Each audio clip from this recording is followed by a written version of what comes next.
Okay, hola, buenos tardes. I'm sorry, my accent is horrible. I'm working on it. But I'm delighted for us to move into the second part of our programming. We will have three presentations. We'll start with Madeleine Kate McGowan, follow with Albena Yaneva, and conclude with Christian Alonso. What I'll do right now is give you an introduction to each speaker. So Madeleine Kate McGowan is an artist, an award-winning filmmaker, and a speculative designer. She is the artistic leader of Being in Place at Next and the founder of several artist communities, such as Other Story. Madeleine and I started a dialogue in the context, perhaps about a year ago, in the context of my of working in multi-species, of trying to collaborate. She has been a participant in some of my seminars. And you can see actually behind here some of the feral systems developed by these seminars at Yale that Madeleine has been in discussion with us with.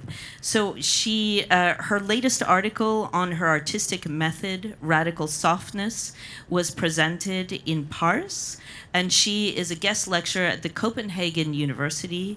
Johan Borups Hasko, sorry, I missed that one. And her McGowan's film and performance work has been presented internationally. So I am delighted that she one of the things that she will be discussing with us is her work as artistic leader of the new European Bauhaus's Lighthouse demonstration site titled The Garden Caretaker. So many of the themes that we've already launched into discussion, partnering with many European countries to experiment with new holistic approaches to urban development. We will follow with a talk from Albena Yaneva. Albena Yaneva is a professor of architectural theory, director of the Manchester Architectural Research Group at Manchester Union Institute. Her brilliant research into architectural culture, her ethnographic research at OMA, and work with Bruno Latour has inspired so many of us. I met Albena also at Yale and had the pleasure of contributing to her book, What is Cosmopolitical Design? She's the author of 7 monographs, each of which examine controversies in architecture and its agencies, its deployment of new materials, and political cultures. The most recent ones, Latour for Architects, Architecture After COVID, and Architecture After COVID, give us a sense of the way that she cites architecture in vital social issues. She is...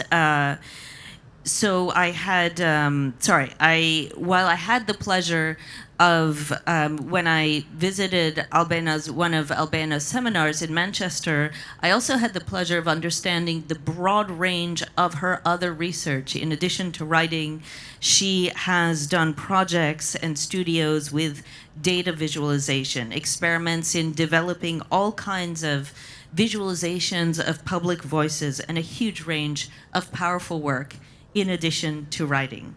And then we will conclude with a talk by Christian Alonso. Christian Alonso is a researcher, writer, and curator based here in Barcelona. He's a lecturer in art history at ESD Design School, Ramon Llull University, and at the University of Lleida.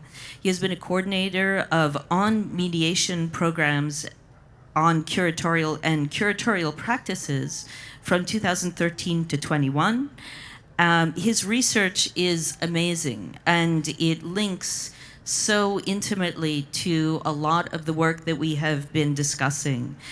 He describes the making of art as a technology for producing non-anthropogenic modes of life. So this is really citing art within a practice of radical empathy. He has worked on this subject as a curator with multi-species imaginaries at La Capella in 2022. at Soil Politics at the Center of Art Maristini in 2019, Machinic Recompositions. I mean, the list is extremely extensive, and I will not pain you with my horrible accent.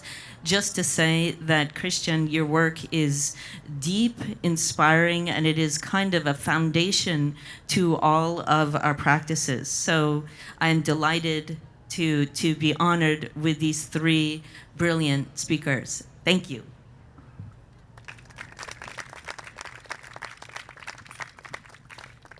Hello, everyone, and thank you so much to the Model Festival team and to Ariane for inviting me and us here. I feel very honored and humbled, and also proud to be a part of this stimulation of an international community and network of practitioners becoming more sensitive to a multi-species perspective.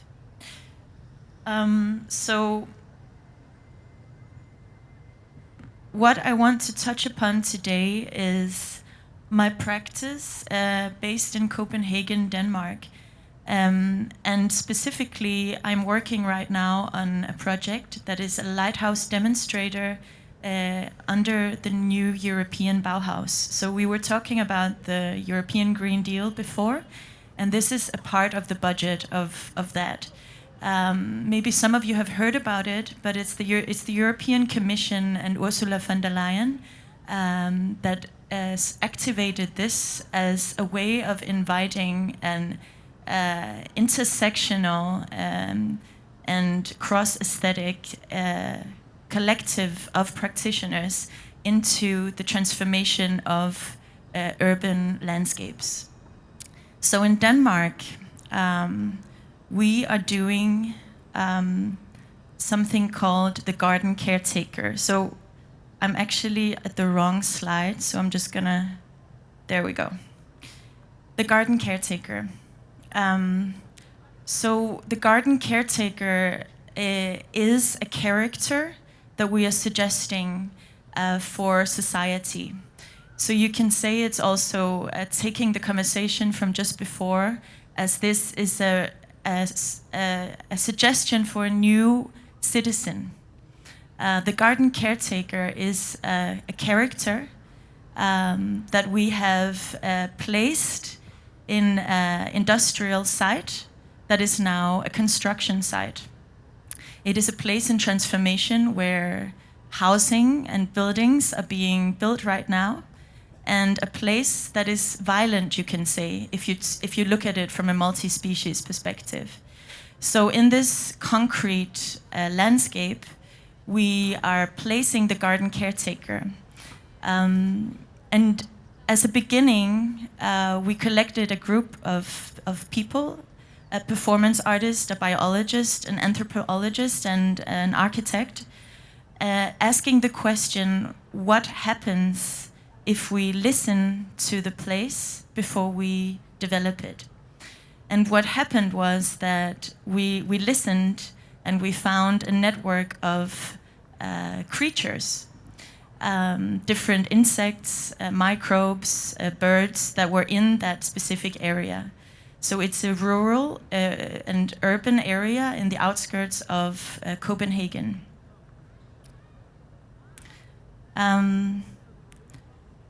So in the beginning, this is a sensing of place, a classical registration, but adding a multi-species perspective. So with the practice of a performance artist, an anthropologist, an architect, and a storyteller, we move through the landscape sensing all the different creatures that live in that place. So really suggesting that when we register a place before developing it, that we take a multi-species perspective and not just a human-centered perspective. And what we found was that the level of engagement in the local citizens there, they didn't really know anything about the animals living in the place. And there, as an example, there's a specific bat that is endangered and living in the trees in this area. and no human citizen in the area knew about this bed. So we asked ourselves, what if we rethink the character of the caretaker that we know that lives in a building and takes care of the building as a functional space, and instead suggest a garden caretaker, suggesting different artists with art practices to stimulate the relationship between the human habitants and the multi-species community. And doing so, this was a process of meetings with the developers. So I think maybe you can imagine how the first meeting was when I was suggesting for the developers that we take a multi-species perspective. They didn't understand what I was talking about. So also, as you were saying before, Ariane, on ground, in these meeting rooms, the language of multi-species is almost seen as something cute. It's not seen as something that is deeply rational. And I keep telling them that this is deeply rational. So it was also about developing a new language of value creation. So here you see the site when we started working. It was an old asphalt factory. You had random trees, bushes, ducks, a fox, a large group of different insects. And in one of the chimneys, there was a falcon that had been breeding there for 25 years. And on this site, we now have constructed a transparent greenhouse where we will be inhabiting this place for 1 year. Every month, a new artist moves into the greenhouse. So every artist is a garden caretaker. Some of the artists are storytellers, authors, poets. Some are performance artists. Some are sculptors. And the whole project is framed with the storyline of the garden caretaker. Every artist invites a group of local citizens into a workshop process. And here you see an author called Helene Johanne Christensen, who is doing a session on the method of attentiveness. So through a whole week, these local citizens will meet and engage in a journey through this landscape, which is now a construction site, and visit all the biotopes and small tiny habitats of different animals on this site, and write stories, letters to them, poetry. And just within this very short time frame, we can register in our documentation with the people that are involved that their engagement and sense of responsibility and relationship with these animals has been stimulated greatly. Inspired by Bruno Latour and the notion of that what you do not know, you will not fight for. This is a suggestion for a new character that stimulates this knowledge through storytelling and bodily interaction. Here you see the garden caretaker greenhouse from outside. And the notion of this design is that we want to say that this is a space where we are actively working. You can always see what we are doing in here, which is really important, as right now a lot of work is happening and a lot of important decisions are being made, but typically in closed-off offices. So here you can always come and see that the garden caretakers are at work. These are cultural workers. This is actually work on ground, stimulating kinship, taking the time to dwell, and by this time, possibly knowing, and by knowing, stimulating a possibility for empathy. So also in the last workshop, we had a small family where we were moving through the landscape, and the children were introduced to the bats that are actually living in this area and that are endangered. And the author that is engaged right now told the story about the bats. And the day after, the children and the family returned, and the children now feel that they have a connection with the bats. Before, they had no knowledge of their existence. So this is another workshop where we are engaging with birch trees in the area, where citizens are writing letters and poetry to the trees.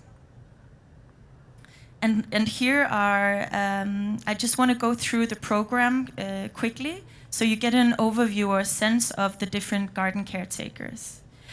This is the Parliament of Birds, where we are gathering and sensing the place from the perspective of the birds.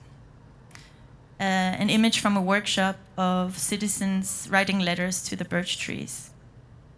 Here, moving through the landscape. So this is like a bodily interaction, really dwelling and immersing citizens into these journeys. They almost becomes, it's like a magical realism. This is the program of the different garden caretakers. And we also have from the Bruno Latour group, Frédéric Tutti, that will come and make a bonfire lecture in the Parliament of Birds that I mentioned. So overall, just to wrap up, this is an introduction shortly to a very complex work. It's been 3 years now, just working on convincing the developers that we can't just work on the biodiversity and climate crisis from a technological perspective. It's important to stimulate the sense of belonging, the sense of kinship and empathy through the body, through taking time, through poetry, through the senses, through the arts. Thank you so much.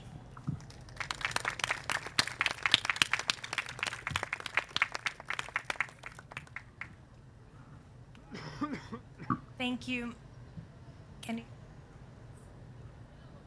Thank you very much, Ariane and Eva, for organizing this wonderful event. I really like the term of empathy. I think it's really an interesting contrast with sympathy, which is more asymmetrical, where is in empathy we have something very important in terms of the symmetrical approach that this wonderful work of Ariane suggests. So I'm really happy to be here and celebrate and discuss this work. I have to press... sorry. So, yeah. So in my talk, I will try to contextualize this work on empathy and cohabitation within thinking in the field of architectural history and theory, the architectural discourse, but very shortly. And I would also like to connect this wonderful work with previous work of Ariane and Harrison Atelier. Confronted with the ecological crisis, as designers and educators, we all feel powerless and at the same time, I would say, morally responsible for what is happening at the moment, for the transformation of the Earth at the time of the Anthropocene. In addition, climate questions, questions of biodiversity, of empathy that we are discussing today are very closely connected to geopolitical issues. And I would quote Bruno Latour here as well, who tells us all forms of belonging are undergoing metamorphosis today. Belonging to the globe, to the world, to the provinces, to the particular plots of ground, the earth, to the world market, to the lands, to the tradition. So ecological problems of biodiversity are closely connected to social and geopolitical issues. Migration, increasing inequalities, and environmental and social injustice, and the new climatic regime, argues Latour, are one and the same threat. So we should not disconnect these two issues. And in that sense, I think the fact that this festival places an emphasis on empathy, on different types of empathy, and different types of in-betweenness, I think is quite important, both ecological and social in-betweenness.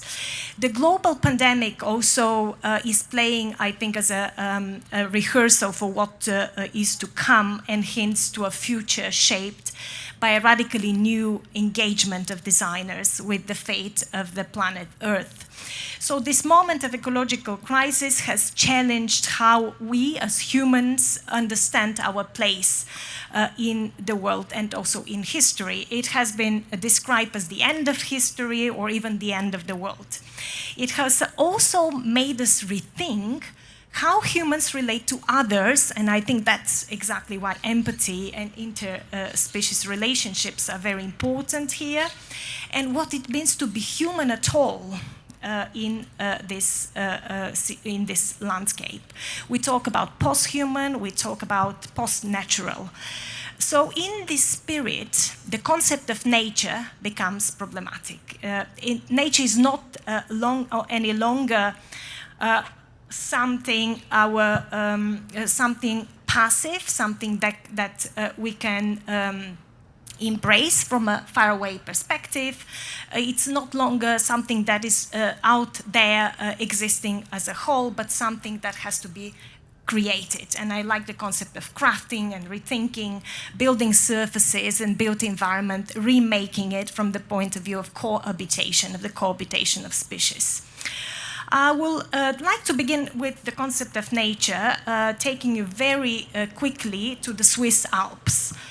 And a natural park. Anthropologists Isabelle Mauss and Julien Grevel show how a park in the Swiss Alps, which you see on this slide, has been entirely redesigned according to the behaviors of wolves and the mountains goats. So when the goats began to be protected, they immediately appeared to be boring for tourists, yeah? So tourists would not visit the natural park to see mountain goats peacefully eating grass. Then hunters had to teach the goats to be afraid of humans again, and to flee, and to be interesting again for tourists, so that tourists could start visiting the natural park again. The introductions of the wolf into the park created a complex political assemblage. And in that sense, I really like the link that Ariane makes to politics here. This little example of the Alps illustrates to what extent even a natural park is no longer just nature, just passive nature, out there waiting to be discovered by us, by visitors, but is an assemblage. It's something that we craft actively with different entities. It's something to be composed together and to be crafted together by many participants, by ecologists, by hunters in this particular case. So the debate is not simply about nature and conflicting human interests over nature, but it's about human and wildlife and the entire ecosystem that has to be entirely crafted and recomposed. So we are led to abandon the modernist idea of passive nature as being external to the human experience, a nature that can be mastered by us, but by experts, by those who have the knowledge, engineers or scientists. Nature can no longer provide a simple backdrop, like a passive backdrop of our activities, but is to be composed, to be crafted again. If from the French Alps we move very quickly from the Swiss Alps, we move very quickly to the French Pyrenees to witness another type of kind of ecosystem. This is the these are the wolves. Sorry. This is the Pyrenees. This is the Lèche Canyon, and this is a canyon that became very popular as hundreds of people enjoyed hiking in this area and started using it for canyoning, walking, climbing, jumping. And gradually, as the crowds got bigger, the river became a very fragile ecosystem, and to prevent its destruction, a number of adjustments had to be made. As anyone who wanted to access the canyon had to cross the land of a certain Mr. Guaderic, who had the land just next to the canyon. This person introduced a regulation stating that anyone wishing to go and enjoy canyoning at the river and wishing therefore to cross his land, had to fill in a form mentioning the number of people, when he's going to cross the river, their identity. So this protocol just slowed down the access of tourists to the river. In this way, this was an important adjustment, something that we could call a cosmopolitical adjustment. So canyoning would be prohibited, let's say, for 2 days a week in order to allow the river to recover. And speaking on behalf of the river, as he did, Mr. Guaderick argued that its leisure load rate had been exhausted, and he prevented, with this small adjustment, he prevented all canyoning activities, and it was an attempt to regulate access to the river from within, and therefore to protect species living in the river and the land around. So as we see here, the official political solutions were unable to solve the problem. Guaderick creatively assembled a number of humans and non-humans around the river and crafted, we might say, what might be called a cosmopolitical solution, a solution from within, an attempt of regulating the relationships between humans and non-humans from within. Cosmopolitics, to introduce this very quickly, is a term by the Belgian philosopher Isabelle Stengers and also used by Bruno Latour to designate the politics of the cosmos. As cosmopolitical designers, and I think we have a number of cosmopolitical designers around us, we see that it's important to consult the relevant knowledge of all those who know more about those species and their habitat, and to involve as much as participants as possible. The cosmopolitical questions that we as designers deal with are how to design the political scene in a way that non-humans will be included, in a way that species will be respected and included. How to turn nature into a cause for thinking in such a way that all non-human elements will be considered and a space for cohabitation between humans and non-humans could be crafted in a better way. Cosmopolitical designers, therefore, ask important questions, such as how do we assemble the world? How do we make those adjustments from within? How do we propose to live with entities and species like the bees? And how do we integrate them rather than exclude them? These are the questions of cosmopolitical design. As designers, in a way, we contribute to the process of composition of the habitat of the cosmos. So we literally, not symbolically, compose, arrange, and architecture the world. Therefore, design becomes the activity of those who have to redesign literally every single feature of our common experience, both nature and politics. As cosmopolitical designers, we embark in an activity in a kind of active inquiry of gaining knowledge about phenomena under scrutiny. And this is an example from Barcelona, from the Spanish architect Andrés Jaque, in his intervention in the Barcelona Pavilion in 2013. Phantom Myths as Rendered Society is titled this installation. Andrés Jaque questions the existence of water lilies. So there's a respect for the species and an active inquiry about how to integrate water lilies and how to craft a space of cohabitation. So to be able to artfully integrate these tiny beings into this new composition, Jaque engages in a careful inquiry on the water composition, the chemical composition of the lake, and the sunlight required to speed up the growth of the lilies. The knowledge obtained helps him to integrate the water lilies as an active participant in this composition, in the installation. Another example is the work of architect Philippe Ram and his treatment of climatic architecture. Is an attempt also to overcome the human-non-human divide. He investigates wind movements and air composition. He replaces the traditional language of architecture with a meteorological language, we might say, that relies on elements such as humidity, evaporation, conduction, air, heat, and pressure.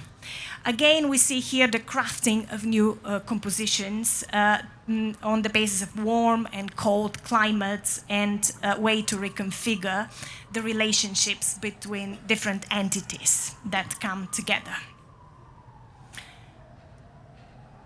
The work of Harrison Atelier reminds us that the present threat of ecological crisis stems from the insufficient recognition of the relationship between different entities in the cosmos.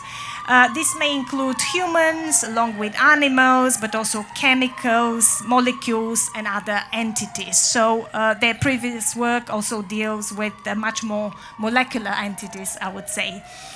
Arian and Seth Harrison argue, I quote, "Design disciplines can invent sites and conditions to demonstrate how interdependent networks of relationships between species operate." This is a quote from the volume What is Cosmopolitical Design, where Arian and Seth contributed a chapter, and the volume was edited by Alejandro Zera Polo, a Spanish thinker and architect, and myself, as thinkers inspired by post-humanist philosophy and as designers. Harrison Atelier calls upon fictional frameworks to encourage the enactment of new relationships with different species, and they employ a range of techniques in their work, such as installations, but also dance, music, and choreographic techniques. Their work makes explicit a more inclusive vision of the cosmos. This is demonstrated in works like Ville, for instance, which is a dance opera installation where Harrison Atelier explores the life cycle of industrial food animals and also they engage in mapping the broader ecological implications of industrialized meat production. In this work, I would say they deploy a cosmos where food animals are connected to human technologies, to slaughterhouses, to supermarkets. So we can see the entire network and the connections between the different parts of this network. In Pharmacophore, Architectural Placebo, Harrison Atelier designs an active interface between the controlled space of the gallery and the unpredictable street life beyond, and addresses the complex cosmology, I would say, connecting scientists, the pharmaceutical industry, caregivers, patients, and psychotropic drugs. So I like how with this works, the entire network of humans and non-humans, but also individuals, organizations, come together, and we can see the complexity and also the work that is needed to bring this species and relationships between species and chemicals into the cosmos. In Arcis's work, this is a work on medicalized longevity. Harrison Atelier addresses aging as a contingent mixture of genetic, economic, social, and technological factors. We also see that the problem of cosmopolitics relates to the expertise in many different fields, not just architecture, but technology, economic, political, and cultural aspects are there as well. So the work of Harrison Atelier, I would say, performs cosmopolitics. First, by turning issues like aging, but also species of different nature, animals and plants, drugs and other entities into a cause for thinking. And second, by suggesting that collective thinking has to proceed in the presence of those who would otherwise be likely to be excluded, like aged bodies, mute animals, species, chemical substances, and most importantly, bees. It's what we see today. It is extremely important in the current climate to rethink the cohabitation of humans and non-humans. It is important also to rethink the visual language we use and the tools we have to describe this cohabitation, to dramatize the coexistence, because every installation in a way is a way to dramatize and problematize, to visualize differently the need for cohabitation. And the lack of common language in the architectural field, I think, has been quite evident. We lack common visual language to communicate environmental issues. And this hampers the understanding of the ecological crisis. So issues like massive stores of pollution, the rapid degradation of landscapes, and the threat to biodiversity are usually represented with conventional cartographic, scientific, and cybernetic images like this one, and they speak in an abstract way about climate, or they use some kind of top-down aesthetics to talk about climate change and biodiversity. The difficulty to represent environmental issues and the cohabitation of species had also led to climate skepticism, I would say, and even denial. That is why it becomes critical to rethink the representational techniques we use, the dramatization techniques we use, and to multiply the instruments for data collection. Designers and design educators are better placed to do this and to produce alternative accounts of environmental transformations. After all, a new politics of the cosmos is possible only if we can represent these intricate environmental issues, if we can represent the need for cohabitation and empathy in a different way, if we can convey the multiple scales, gravity, and duration of the climatic regime that we all experience. Just to conclude with two more examples of architects and designers thinking in this direction. So this is, for instance, a map produced by Alexandra Arène in collaboration with scientists working in the critical zone and exploring chemical changes and the way climatic phenomena, especially pollution, has an impact on different species in the forest. And this map is, in a way, a distortion of the Earth image, very different from a dominant kind of planetary visions that we're all used to have, the top-down rhetoric. It reverses the conventional projection of the layers. For instance, we have usually we have rock, soil, atmosphere, and here the atmosphere is in the middle of this diagram and is placed in the inner circle so as to emphasize that atmospheric pollution does not disappear into the space but returns to us and in a way traps us. We're all trapped in this kind of ozone layers. So in that sense, this is a powerful visualization that dramatizes ecological issues, and this is the work of Design Earth, a collective who also attempts to address these issues through alternative visualizations, or I would say dramatization as well. Their geo-stories, for instance, take us into the thick of the earth, into the middle of the ocean,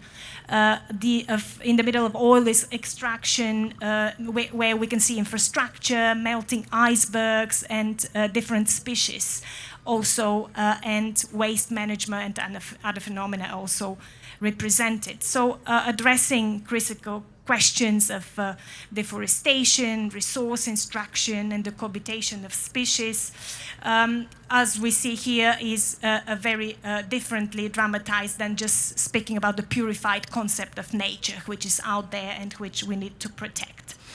All these visualizations, all this amazing work of the different designers and architects I have mentioned in this presentation, including the installation we see behind us, I think rethink multi-species cohabitation and make explicit the fragile connections between humans and non-humans.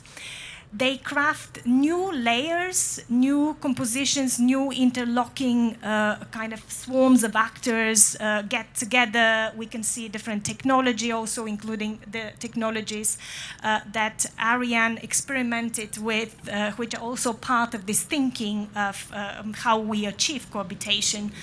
Through this visual analysis, the Earth, the ecological problems, and the cohabitation of species appear as a composed phenomena, not as something that is given, but something that we have to work actively to craft together so as to achieve composition of biological, geological, and other entities together. This new regime of visualization, which I think the work of Atelier Harrison is a part of, in a way suggests to all of us that we live within nature and we interact with it. We experience the intrusion of Gaia. As Isabel Stengers would say, we experience the intrusion, the interruption of Gaia on a daily basis. So nature is not passive, but reacts to us. And this is the figure of Gaia that everyone is now discussing. We weave a web of connections that might hurt or repair the balance of Earth and our species. So instead of acting against climate change or biodiversity in a militant way, what architects and designers can better do, I think, is to act from within, to suggest new ways for crafting the cosmos and these cosmopolitical relationships, raising awareness and offering new solutions for crafting the cosmos differently. It is our mission as architects, but also as educators, to advocate a new role for architectural design in the new climatic regime. Design could be a powerful apparatus for rethinking, rediagramming, and reimagining the new cosmopolitical order. And thank you, Ariane, for bringing a wonderful example of how this could be done.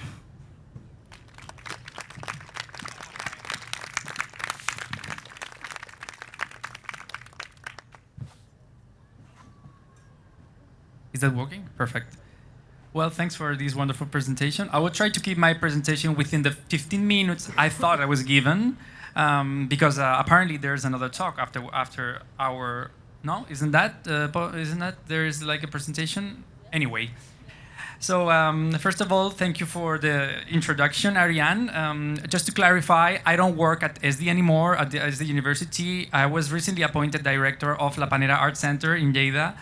I've been working there for 6 months already, and I keep on teaching at the university there. So my life has radically changed, and yeah, just to clarify that. So good afternoon, everybody. It feels great having the opportunity of presenting my work in the Model Festival and doing it here in Glorias, where I lived 5 years with my boyfriend, my cat, just behind that building, with Maria and Pere, who came to see me. And yeah, today I will present, let me see, can I have the controller, please? Fine.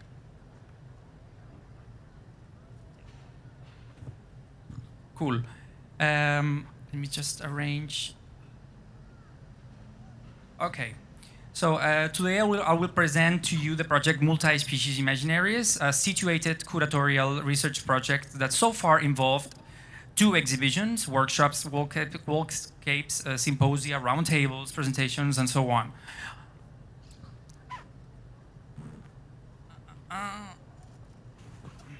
Is that working? The green one? Uy, uy, uy. Yes. All right.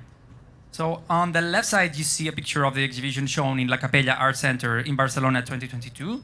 And on the right, a picture of the exhibition currently on display until May 28 in La Panera Art Center in the city of Lleida. These are not the exact same exhibitions at all, but two different ones. This is because each exhibition, several newly produced projects were created. Projects that connected the exhibitions with the socio-biotechnical ecologies of their immediate territories. In the case of Barcelona, on the left, 12 projects were linked with the more than human life of the Llobregat River Delta. And in the case of Lleida, on the right, 5 projects delve in the complexities emerging from the agriculture, farming, and endangered species. First, I will give a brief description of the project, and then I will focus on how the exhibition was rooted within its immediate territory, particularly in the case of Barcelona, with the Llobregat River Delta. So Multi-Species Imaginaries is a curatorial research project that responds to the current environmental and social unsustainability and invites us to imagine communities or collectivities where humans do not live detached from the environment, but maintain relations in plural with a wider world. Relations that are both vital and lethal, germinating and destructive, constitutive and consequential. So the artists immerse themselves into the world of microorganisms, plants, animals, fungi, and what I call technified others, or technified creatures. These immersions show that in all time we interact with other beings in dense networks of material interaction. Importantly, the exhibition suggests that these immersions involve something more than understanding that everything is interconnected. The project helps us to perceive that life is co-created by multiple corporealities, multiple temporalities as well, multiple specialities, one might say. And in addition of bringing us new understandings, require us to transform, so bringing politics at the forefront, to transform our ways of being, our ways of feeling, our ways of thinking, and our ways of acting. Which is something that Bruno Latour tends to forget sometimes, the question of subjectivity, I must say. By acknowledging that a sense of shared vulnerability in the face of common dangers can create an interconnection between humans and non-humans, artists construct narratives that shape diverse experience and help us imagining new communities based on common well-being, where humans do not occupy a hierarchical, hegemonic, and violent position. In the case of Barcelona exhibition, several projects were linked to the Llobregat River Delta. So many of you have arrived in Barcelona by plane. What you may not know is that the airport where you have landed is built on a river delta. This is a wetland of great natural and cultural value, which is now finally protected by European network Natura 2000 and other regional and national laws. The Llobregat River Delta is a rich and fragile natural cultural biotope which is located only 15 kilometers away from the city center of Barcelona. This marshy wetland ecosystem is home to numerous endangered species of birds, mammals, reptiles, amphibians, and fish. It is also a strategic area for migratory routes of birds traveling across Africa and Europe. It is also the most important peri-urban agricultural area of the metropolitan area of Barcelona. The biodiversity of the Llobregat River Delta is being seriously degraded as a result of the neoliberal development of the city of Barcelona. The post-Olympic euphoria led to the expansion of numerous infrastructures in the delta, such as the airport and the seaport. These have generated a significant loss of habitats. In addition, it involved the construction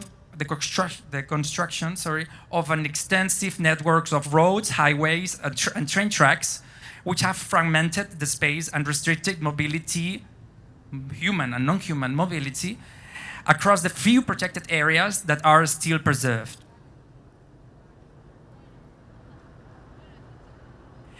Another major concern is the salinization of groundwater, so the water of the aquifer, caused by the lack of obstruction of the river and maritime penetration as a result of the diverting of the river mouth 2.5 kilometers to the south in 2005. Completed in 2009, the last expansion of the airport resulted in the loss of hundreds of hectares of wetlands, coastal forests, and floodplains. As a result of this, the European Commission has recently opened an infringement procedure against the Spanish government. Sorry. Yeah, this is the news that you can see on the top right. Yeah. As a result of this, the European Commission has recently opened an infringement procedure against the Spanish government, pointing out that the environmental damage caused by the airport development was never mitigated with appropriate compensatory measures. In 2021, a new enlargement of the international airport was announced, threatening the future of this delicate ecosystem. Numerous organizations and local administration opposed the project as being incompatible with the climate commitments defined by the government of Catalonia and Spain in terms of the greenhouse gas emissions. Furthermore, they argue that the expansion could not only irreversibly damage some of the most important ecosystems of the delta, but would also benefit only an economic elite, thereby worsening existing social inequalities. The Working Group on the Hybrid Ecologies of the Llobregat River Delta is a laboratory which was founded in 2016 that promotes artistic creation, mediation, and experimentation projects rooted in the territory of the Llobregat River Delta. This project arises from diverse but interrelated thematic lines of research that are articulated around the notions of infrastructure, alloctonous species, mobility, agriculture, and acoustics. The group argues that in order to achieve multi-species sustainability, it is necessary to go beyond the blind spots of both conservationist thinking and the logic of compensatory measures, and to reconsider urban life from a less anthropocentric and less humanistic approach based on interspecies egalitarianism.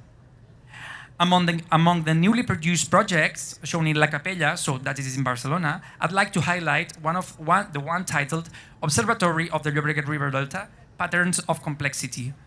This is a repository of visual, textual, and sound and audiovisual material which was compiled by the working group between 2021 and 2022. The first one I would like to describe is County-City Parasitism, that I did in 2022 in collaboration with research scientist for Earth observation, Melisande Machefer. And this project is linked to the line of research that I work with, that I developed in the frame of the group. My line of research is titled Subjective/Affective Infrastructures. These examine how infrastructures produce subjectivity and transform the sensibility of human and non-human beings. Departing from a notion of infrastructure as a device that brings together materials, artifacts, systems, processes, bodies, groups, institutions, governments, and cultures, my goal is to understand how these technologies influence, condition, and determine the lived experience, the experience in general. County-City Parasitism is a two-screen, as you can see in the picture, is a two-screen animation that uses aerial satellite view to depict the anthropogenic transformations of the delta territory according to the data obtained in 1956 and up to now. The first animation shows a detail of the airport, which was enlarged in the mid-20th century to the detriment of farmland, natural spaces, and the coastline. During this period, the construction of reservoirs and dams in the basin and at the river mouth caused a sedimentary collapse that prevented the delta from growing offshore, receding by more than 320 meters between the mid-20th century up to the 2000. An ecosystem of wetlands, unfragmented coastal pipe forest and an unchanneled river with little pollution and well-preserved coastal sandbanks had been preserved until the 60s, but radical change arrived from the 60s up to now, and that was characterized by replacing agricultural land with built-up areas, which are, of course, urban, commercial, industrial, and road, water cycle contamination, overexploitation, loss of biodiversity, and reduction of resources for the population. The second animation shows the evolution of the project to divert, desviar, the river mouth of the Llobregat River, which was completed in the 2004-2005, and stemming from the demand for land in order to extend the seaport of Barcelona, which resulted in the construction of the ZAL, Zona de Activitats Logístiques, Logistics Activities Zone. The increasing inability of the river traction and enlargement of its mouth led to the water from the Mediterranean Sea to enter the river, salinizing groundwater, surface water, and agricultural soils. The new mouth, the only one in Catalonia covered with asphalt, was inaugurated in 2004. 3 months before its inauguration, the Spanish Supreme Court declared the diversion project null and void due to the formal defect. Although El Prat city, which is the village where the airport is, although El Prat City Council has historically opposed to the extension, it ended up agreeing it in exchange for various environmental compensatory measures, which, as you can imagine, most of them have not been implemented. And to conclude, well, this is a mural, a collective installation of different pictures of activities and research material that we gathered during these years. And the last project that I want to talk about, it's titled Deltaic Hydrophonies by sound artist Ferran Lega. This was an installation comprising 20 glass bottles containing water samples taken from the main aquatic ecosystems of the Llobregat River Delta. The artist has recorded various environments with the help of hydrophones as part of his field research in order to create a sound work that addresses the transformations of space through water as a key element in the survival of human and non-human species. The delocalized water is transported to La Capella exhibition space to construct an alchemical archive story that attracts the attention of visitors so that they can listen carefully to a complex environment, which is overlapped, of course, with many agencies. Ferran Lega examines the acoustic ecology of water ecosystem as part of the work. And basically, yeah, he delves on this question of how intricate and overlapped human and non-human agencies are at stake and are performing there in the Llobregat River Delta, which, of course, as you can imagine, in a river delta where there lies an airport, it affects several, in a very bad way. Also, the acoustic ecologies and the acoustic territories of the actual birds. And yeah, I just want to conclude with that. Thank you very much for listening, and I will be happy to answer any questions you may have.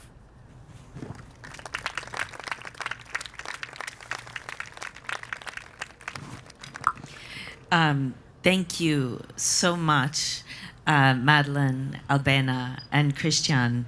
I think that our schedule is unfortunately going to inhibit a session of moderation, but I wanted to make one comment perhaps that relates all of your work.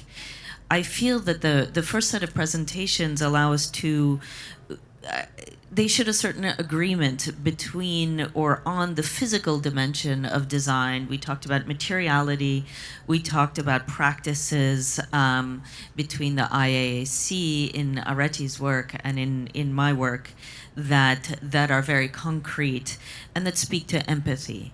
What struck me in this sequence of discussions is we have finally landed on the radical. We have landed on the deep set of political practices that are embedded in this festival's thematic of radical empathy.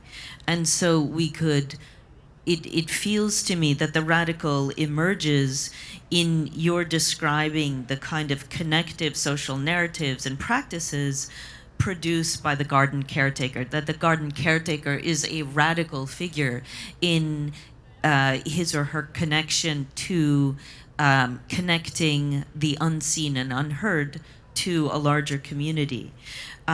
We hear the radical in this idea of really crafting the cosmos, of visualizing complex systems that are not seen or that may not be understood, that is a radical act to craft the cosmos, and with the implication of observation. I felt that you showed us that observation itself, a deep, sustained observation of a territory possibly deemed not necessary to observe, that observation itself becomes a radical act and reveals narratives and actually detrimental effects and compensatory measures.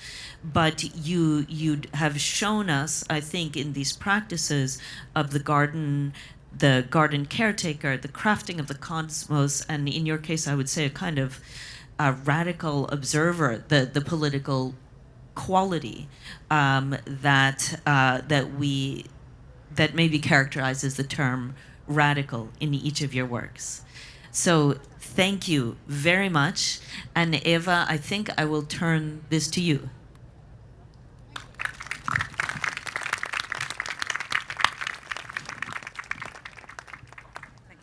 Thank you so very much.